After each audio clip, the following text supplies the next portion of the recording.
So this week, I'm going to try my hand at making some pita breads. Now, I've never done this before, so we'll give it a go. I also felt like making some fried chicken, so I'm going to make some little chicken poppers with a nice zesty lemony coleslaw to cut through all that fatness, and we're going to top it off with a homemade mayonnaise. Start the dough off, we're going to be using the trusty stand mixer again, because I don't want to knead stuff by hand. So, we're going to pour in our liquids first, which is just some water, olive oil, and milk. And then to that, we're going to crumble in our fresh yeast. And then we're going to add the flour in on top of that. Also to that, we're going to add in some salt and sugar. As always, correct amounts and ingredients are going to be on the website, traditionalbutnot.com. So we'll get that closed up. We'll start off on a slow speed to get it all incorporated. Then we'll turn it up to knead the dough for a few minutes. As you can see, the dough's just come together on that slow speed. So now I'm going to close it up. I'll turn up the speed on the Kenwood. It's going to be about on speed 3. And we'll let it go for about 4 or 5 minutes just to knead the dough a bit more. I've had it kneading away for about, that was a little longer than 4 minutes. It was about 7 minutes in total. So we'll just scrape it off the hook there. We'll get it off the stand mixer. We'll get this bad boy out the way and then we'll come back. So to make things a little easier, we're going to get a little bit of oil on our hands so the dough won't stick to your hands because it's quite a wet dough, which is what you need for it to become all nice and puffy once we cook it. So at this point, we're just going to get it into a rough bowl.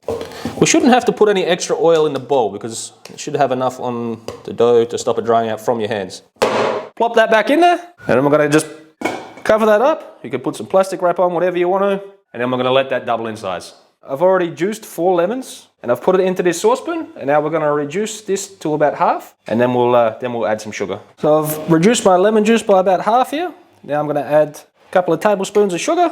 And we'll just mix this around until the sugar's all dissolved. Once your sugar's all dissolved, I've got a jug here with some water in it. Now the water out of my tap is quite cold. If yours water isn't cold, just put a few ice blocks in there with it. It should be fine. This is a container. It's good for my stick blender, which we'll be using here in a little bit. So we're just going to transfer that liquid into here, into the cold water, and we're just going to let that cool down. Once your dough's about doubled in size, we're going to get it out the bowl onto a lightly floured work surface. Bit of flour on the board, on your hands.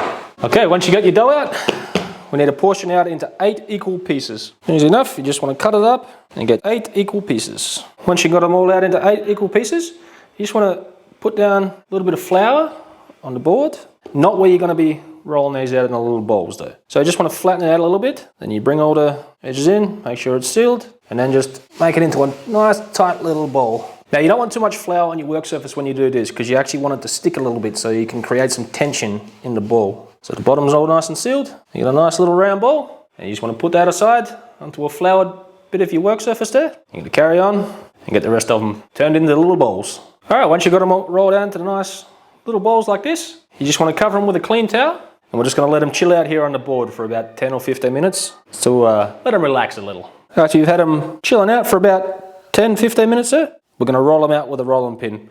So the easiest way with that is just get a little bit of flour on the board, not too much, a little bit on your hands, and you just want to push it out with your fingers first. And we'll get the rolling pin, just a little bit of flour on that, and then we'll start rolling it out. Now you want these to be about, I would say, 15 to 20 centimeters in diameter. If your dough's fighting me like this a little bit, you could let them rest a little bit longer, but you know, who's got time for that?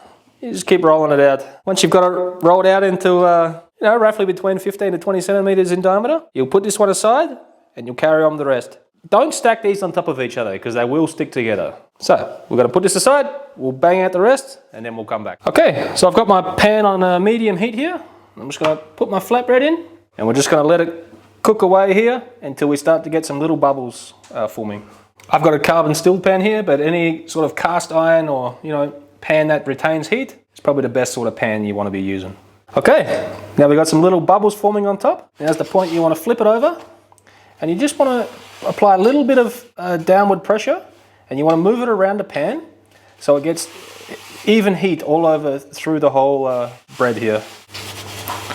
And then when you get some puffage like that, you want to flip it over gently as well and you want to keep the heat going and moving it around so it gets even heat all over it.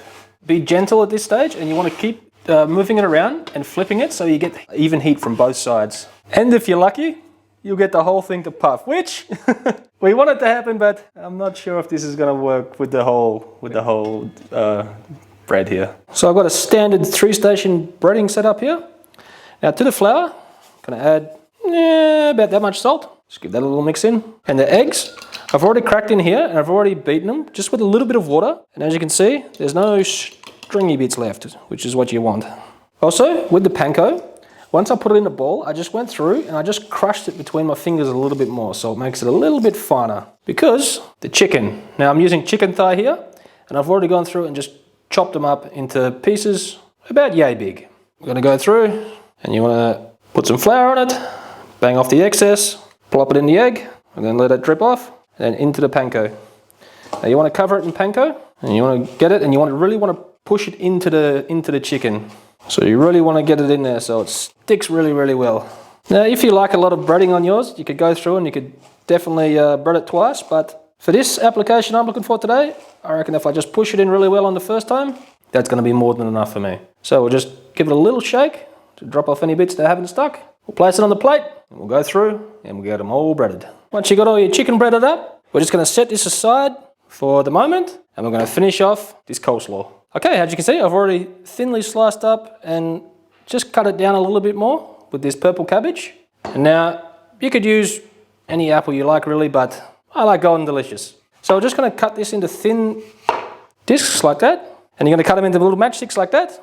You don't want them too thick.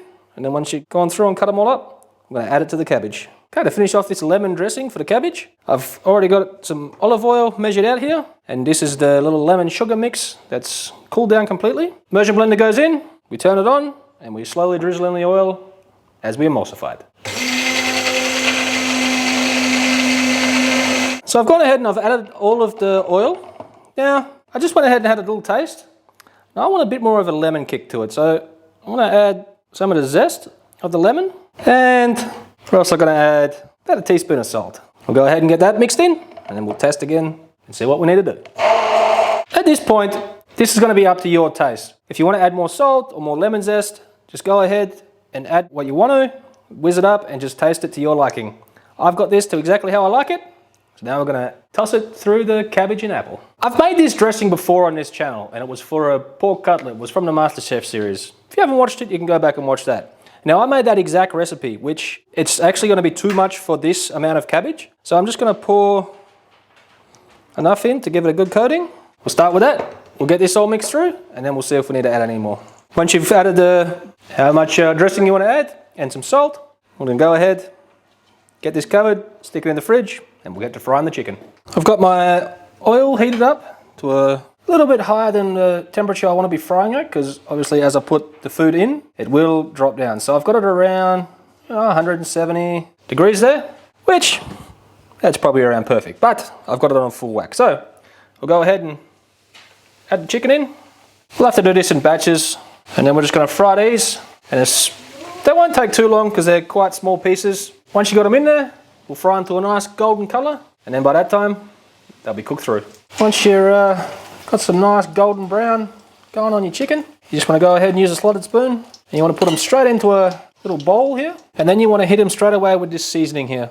I've got a 50-50 mix of vinegar powder and salt. So you just want to go ahead and give them a nice little sprinkle, and go ahead and toss them around so they all evenly coated. And then we'll go ahead, place them on a paper towel lined plate to drain off any excess oil while we crack on frying the rest of the chicken. To assemble your bread here, I've just got a little, this is actually a steak knife, but it's gonna work good for this one. Something with a nice point on it, and you wanna make a little pocket. So you just wanna go ahead and make a little cut through the top here, and you wanna open it up, and then we're gonna fill it up with all the nice chicken and our little coleslaw we made. Okay, so I didn't actually film making the mayonnaise because I've done this a million times on the channel. But this one, I just used a little bit of rice wine vinegar and a little touch of MSG to get it on that Kewpie mayonnaise route. Which, if you don't want to make your own mayonnaise, I would highly suggest if you make this, get some Kewpie mayonnaise. It'll make it pop. So, I'm gonna add a little bit more mayonnaise to